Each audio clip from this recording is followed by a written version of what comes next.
Hey, what is going on, viewers? Zesty Lime Studios here, and welcome back to another drinks review. Today we're reviewing Hell, but this one is going to be on the apple flavour. So I got this particular can out of a random corner shop up in Middlesbrough, actually, when I was up there on my travels, and it cost me price marked 50p, which is not too bad for a 250ml can of, I say, branded energy drink, or more of a third-party brand energy drink. So let's give you guys a full 360 of the can. So we have a fairly cool looking can design. I've always been a fan of the kind of hell drinks. They're not too prominent in England, or they're almost non-existent, unfortunately, unless you go into like a Polish shop or something like that where they've been imported, like with kind of, non-English can. But apart from that, they're not really, they're not really out and about like some of the other drinks are. But I've always found them really cool, just found them really cool art styling, font and stuff. And they got quite a lot of flavours as well when you see them abroad, especially in Spain. They've got quite a few flavours. So we got kind of we got a red band going around the bottom there, red band going around the top with some vitamins B6, B3, 5, and I think that is. Yeah, we got B2, 3, 5, 6, and 12. We got the little picture of the devil himself, or I guess the hell guy himself, whatever you want to call him, with his big cheeky grin. We've got the nice big hell writing in this nice shiny red, and in the middle of the can again, it's kind of got the hell back in there, kind of the logo behind with black, and then we got the writing on the back with the ingredients, and again it's just repeated twice with apple down the middle. On the bottom we have nothing, and on the top everything is all standard and silver apart from the pouring, which is finished off in a nice shiny red. So small touches like that make a big difference. Taking a closer look at the can, like I said, it's apple, 250 milliliters, so the standard can size, 50p is not bad at all. So this does actually have a UK language on it, which is good. So these actually seem to be more of an actual English. In fact, this seems to be a fully English printed can, because there only seems to be English on here, which is good. So it seems like they're going to start bringing out more English various cans, because I have reviewed other hell drinks and they haven't been in English. So apple and, oh, that's interesting, apple and tutti frutti flavour. I'm adding tutti frutti with apple, that's interesting. These are half sugar. The sugar content is 4.3 grams per 100 ml, so it's half of the average, which is generally 10 grams. Let's see, so as it is half sugar, what sweeteners does it have? The sweeteners are sucralose and acetylflame K. So it doesn't have aspartame A, which is good. Now, this does say it's produced in Hungary, so like I said, they definitely are, a European brand, but, bringing out the British cans now.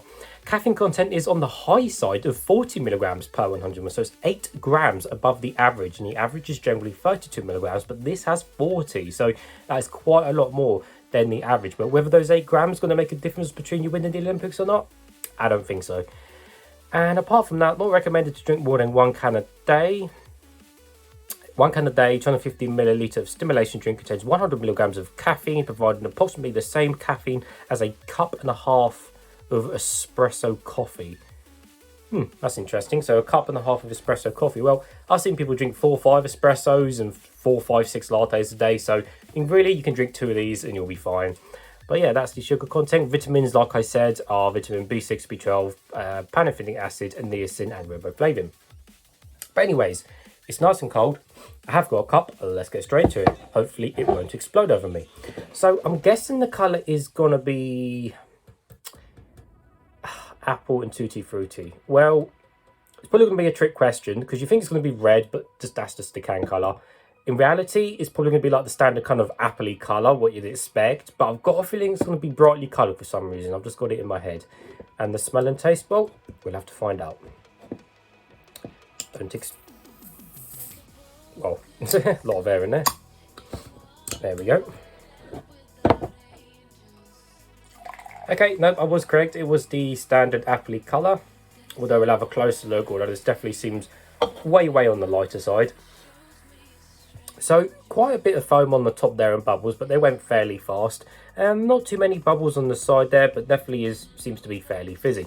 The colour, like I said, yes, it is along the kinds of the apple colour, but this is definitely more on the brighter side, more on the yellowier side, rather than the darker kind of apple juice colour, which you generally expect from you know, apple juice and stuff like that. Bring it up to the light. Yeah, it's definitely quite yellow up against the light, and it is see-through. Hello. So let's give it a closer smell now.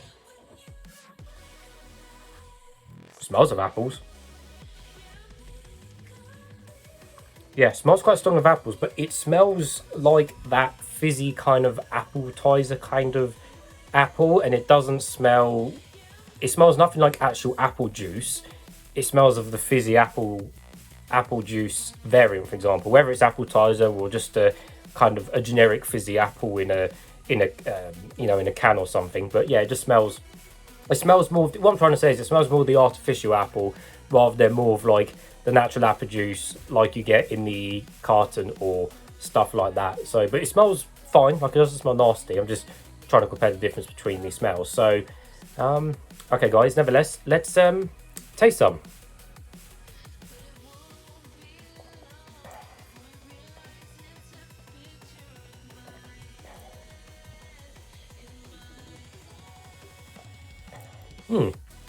Interesting.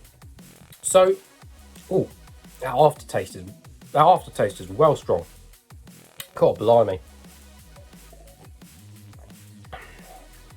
Okay, so in terms of sweetness, it seems to be definitely, it's got a little bit of a syrupiness taste to it. Now, I'm not sure whether this European one has like a bit of syrup in it, but it definitely seems to be more syrupy than it does sugar sweet. And what I mean by syrup sweet is, if you guys have ever tried the American Fantas, for example, they are like incredibly syrupy because of their high fructose corn syrup, whereas the drink is kind of generally in England and some parts of Europe, I guess, they generally don't have that high fructose corn syrup, so they're more, say, sugar sweet than they are syrupy. So this has got more of a syrupy kick to it. Not a bad thing, just saying. So it's got more of a syrupy kick. I guess having the reduced sugar in the drink basically makes it as, it's still got like sweetness there, but you just know it's got the syrupiness to it. But the flavour now, there's a good strong apple flavour there when I'm drinking it, but again, it tastes nothing like actual apple juice, like a carton apple juice, or doesn't taste like a fizzy appetizer or anything like that either. It's kind of a little bit on its own, and I think because, like I said, I think because the syrup is backing up the actual sweetness of the drink. Because when you drink an appetizer, a lot of them kind of drinks now are sugar free, you see, so they can be a bit kind of not bland, but they can be a bit kind of just plain and to the point. But this, because it's got the syrup and a little bit of sugar there backing it up, and it's got that sweetness to it, the apple really seems, basically it seems like it's more of an artificial apple rather than compared to other apple flavors. But it tastes nice, you know, regardless. I'm not saying because it's an artificial, oh excuse me, busy, I'm not saying because it's got more of an artificial apple flavor it's bad. I'm just saying, if you again compare this to the carton apple juice, it's a totally different flavor because, you know, it's a totally different drink. So drinking it, you get a good sweet apple flavor, tastes more on the artificial side, but still nice. And then the aftertaste that hits you, yeah, it must be that tutti frutti flavor. Now, tutti frutti is like, well, it's I'd say it's a made up flavor, but it's like a mixture of, a tutti frutti comes in sweets and this and that and a mixture of things. So, but I mean, I guess the apple mixed in with the tutti frutti in the aftertaste, it's just like the apple tastes just more, I don't know, the apple tastes more vibrant in the aftertaste. And again, I don't know whether that is because of that tutti frutti flavor they added in there to back up the apple aftertaste at the end. But the apple, it just seems to really, really, you know, flourish in your mouth after you've drank the drink. And that's why I was like, wow, it was really hitting me in the mouth. Let me take a few more sips. Yeah, drink it, get the apple, and then, yeah, and then that strong aftertaste. But it's nice. There's no weird like chemical tastes or no weird, you know, there's no weird aftertastes or anything like that. Overall, it's a really nice apple drink. I mean, because it's not, I guess, along the kind of sours apple range, you know, because on my wall you've got kind of the, you know, got like Rockstar Super Sours apple, which, you know, don't make it anymore, and then you've got Relentless's apple and kiwi, which again is a mixture of kiwi and apple, so it's a little bit kiwi side to it, but it's also really nice. But so there's, you know, there's quite a few apple variant drinks, and you've got more of your cheaper brands up here, which are apple and stuff like that. But this is actually quite nice, not bad at all. Seeing as it seems to have more syrup and still keeping the sugar content down, which is good. And it's got a bit more caffeine if you really do need more caffeine. So, but yeah, not bad. Yeah, that's good. Can't be a good apple flavour. Can't be a good apple flavour. So, yeah, it does get a thumbs up for me, guys. So as always, thank you for watching, and I'll see you all later.